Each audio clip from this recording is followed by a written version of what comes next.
দফা আছে, আমরা সেই 2 দফা সহ আমরা তা না নিয়ে এই বাংলাদেশের ইতিহাসের সাক্ষী শহীদ মিনারের পাদদেশ আমরা কখনো ছাড়ব না। প্রিয় সহকর্মীবৃন্দ, আমি বলতে চাই, আমার উপদেষ্টা মণ্ডলের অন্তর্বর্তী সরকারের প্রধান উপদেষ্টাকে আমি স্পষ্ট করে বলে দিতে চাই, এই বাংলার জঙ্গলে যেমন জুই, বেলি, চামেলি ফুটে, এই বাংলাদেশের জঙ্গলে রয়্যাল বেঙ্গল টাইগারও গর্জন করে। কোনোভাবে আমাদেরকে দাবায় রাখতে পারবেন না। আমরা যেহেতু জেগে উঠেছি আমাদের আত্মসম্মান এবং মর্যাদার জন্য, আমরা আপনাদের কাছে শুধু সম্মান চাই।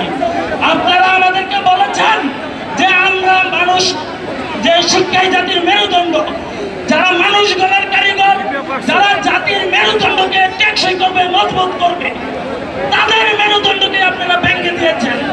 তাদের মেরুদণ্ডকে ভেঙে দিয়ে কিভাবে জাতির মেরুদণ্ড গড়ে তুলবে?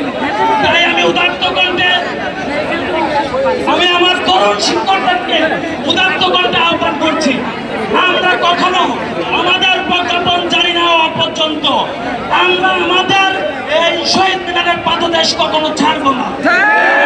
প্রাথমিক সহকারী আমার কোনো কথা আমরা শুনি নাই, আমাদের শিক্ষকদেরকে অবহেলা করে কথা বলা হয়েছে। স্পষ্ট করে কুমিল্লার শিক্ষক সমাজ থেকে বলে দিতে চাই, যতক্ষণ পর্যন্ত আপনার থেকে আমরা আশানুরূপ যে কথা না শুনতে পাই, তাহলে আগামীতে কুমিল্লাতে আপনাকে অবাঞ্ছিত ঘোষণা আপনাকে পার হতে দেব। তরুণ শিক্ষকদের পক্ষ থেকে আমি আমার বক্তব্য শেষ করলাম।